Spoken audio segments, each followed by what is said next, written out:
একটা চ্যানেলে আপনাদের সকলকে জানাই স্বাগত। আর আজকে আমি যে রেসিপিটা করবো সেটা হচ্ছে মোচার রেসিপি। তো মোচা নিয়েছি, এদিকে সব রেডি করে নিয়েছি। আর গাছে কিছু টমেটো আছে, বাগানে এখানে টমেটো কিনবো। গাছটা কিন্তু মরে গিয়েছে, মরা মরা হয়ে গিয়েছে, কিন্তু টমেটো ধরে আছে অনেক অনেক টমেটো আছে। আমি খুব বেশি তুলবো না, টমেটো পেরে রাখলে কিন্তু নষ্ট হয়ে যায়, আর গাছে থাকলে অতটা নষ্ট হয় না। 4টে লাগবে। এখানে আদা আমি একটু তুলে নেবো, বাড়ি থেকে আনিয়ে নিয়ে আদাও কিন্তু বেশি দিন তুলে রাখলে নষ্ট হয়ে যায়, তাই আমি প্যাকেটের মধ্যে রেখেছি। এরকম এইটুকুটি হয়ে যাবে। তো চলে এলাম রান্নাঘরে, সব রেডি করে নেবো। আমি নিয়েছি এখানে একটা ছোটো সাইজের মোচা, খুব বেশি বড় না। একটা আলু নিয়েছি, টমেটো, কাঁচা লঙ্কা, পেঁয়াজ, রসুন, আদা, আর এখানে আমি মুসুর ডাল ভিজিয়ে রেখেছিলাম। এই মুসুর ডাল দিয়ে আমি রেসিপিটা করবো। আদাটা আর টমেটোটা আমি জলে ফেলে রাখবো, ধুয়ে গেলে লেগে থাকবে তো ভিজুক একটু। আর এদিকে আমি কিন্তু এটা ছাড়িয়ে নেবো। এটা কিন্তু দেশি কলার মোচা, এই মোচাটা খেতে কিন্তু খুব ভালো, কষ্ট নেই, কিছু নেই।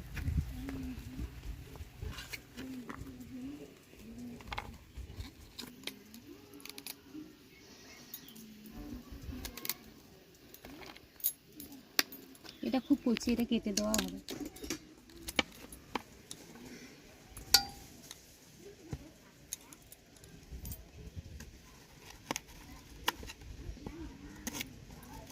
এটা গোটাটা নেওয়া হবে।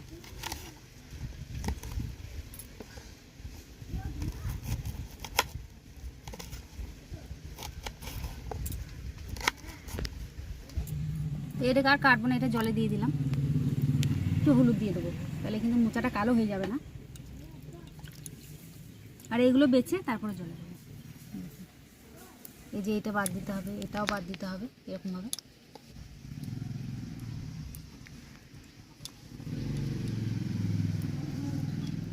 আমি সব মোচাগুলোকে বেছে নিয়েছি।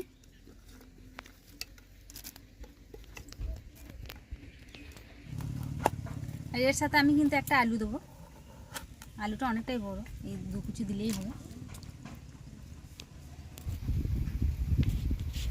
উনুনটা ধরিয়ে নিয়েছি, কড়াই চাপিয়ে দিলাম, তারপর আমি জল দিয়ে দেবো। আর মোচাটা আলুটা কিন্তু আমি 2-3 বার ধুয়ে নিয়েছি। এরপর এর সাথে একটু সামান্য পরিমাণে হলুদ দিয়ে এটাকে সেদ্ধ করে নেব। তো এগুলোকে সেদ্ধ করার জন্য ঢাকা দিয়ে দিলাম। তো এগুলো সব কেটে নিয়েছি, এরপর আমি মুসুর ডালটা বেটে নেব।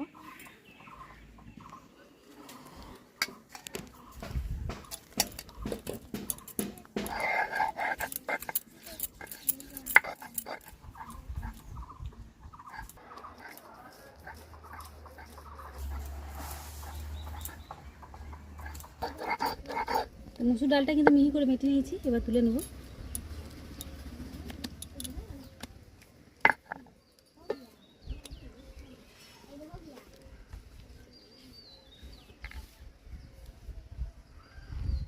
মোচার আলুটা সেদ্ধ হয়ে যাবে, নামিয়ে নেব।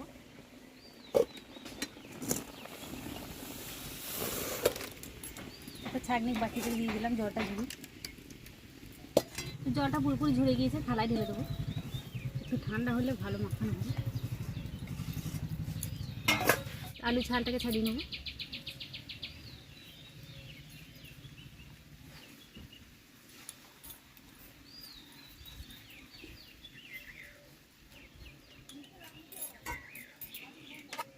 তো মোচাটা ঠান্ডা হয়ে গেছে, এটাকে কিন্তু হালকা করে একটু চাকুর সাহায্যে কিন্তু কুচিয়ে নেবো এরকমভাবে।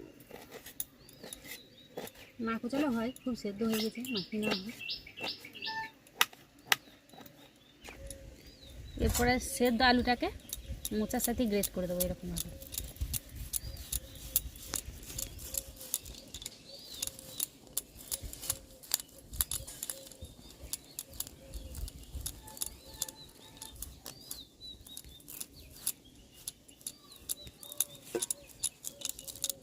একটু আদা গ্রেট করে দিলাম, আদাটা দিলে কিন্তু বড়াটা খেতে ভালো লাগবে।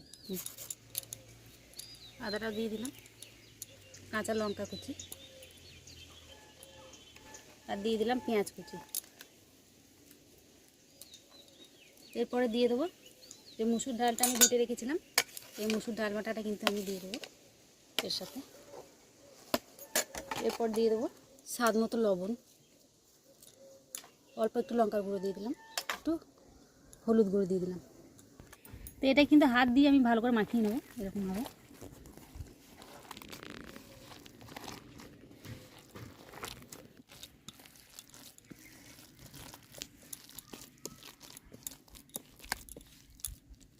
এটা মাখানো হয়ে গেল, লবণটা ধরিয়ে নিয়েছি, তারা চারটে দিলাম,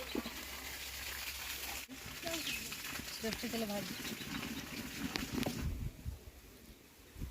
এরপর আমি বড়াগুলোকে দিয়ে দেবো।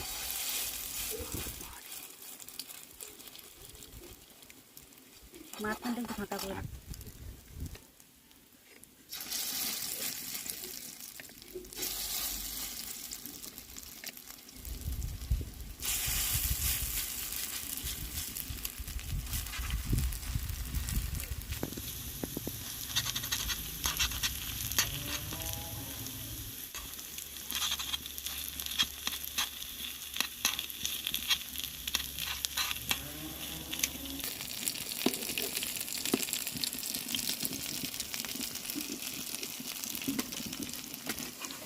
তো বড়াগুলোকে উল্টে দেবো এক পিঠ সুন্দরভাবে।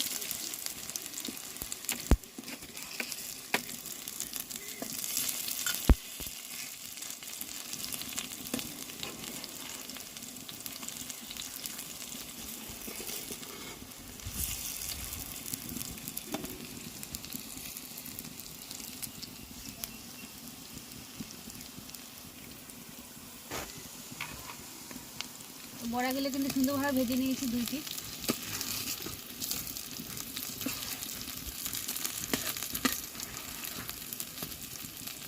তো ভাজা হয়ে গেছে, এরপর আমি এগুলোকে তুলে নেবো সব।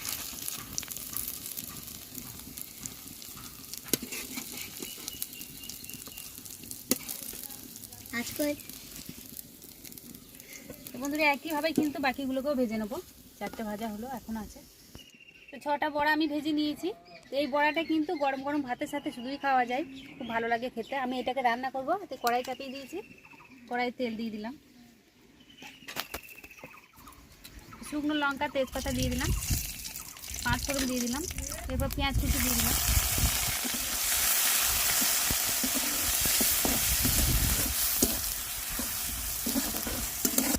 টমেটো কুচি দিয়ে দিলাম, দিয়ে দিলাম স্বাদ মতো, লঙ্কার গুঁড়ো দিয়ে দিলাম, হলুদের গুঁড়ো দিয়ে দিলাম, জিরে আর ধনে বাটা দিয়ে দিলাম। মশলাটা কষিয়ে নেব, অল্প একটু জল দিয়ে দিলাম।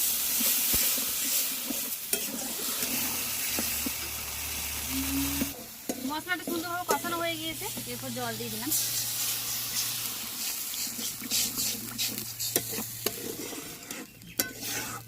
একটা মোচার কোপ্তা আমি তুলে রাখবো শুধু খাওয়ার জন্য, আর বাকিগুলো কিন্তু দিয়ে দেবো। ঝোলটা ফুটতে শুরু করেছে, এরপর দিয়ে দিলাম।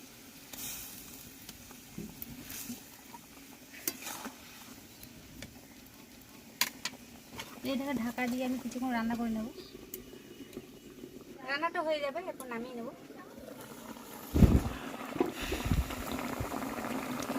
সুন্দর হয়েছে দেখতে, আর খেতেই কিন্তু দারুণ লাগে। একটু একটু রস নামালাম, কারণ বড়া তো টেনে নেব।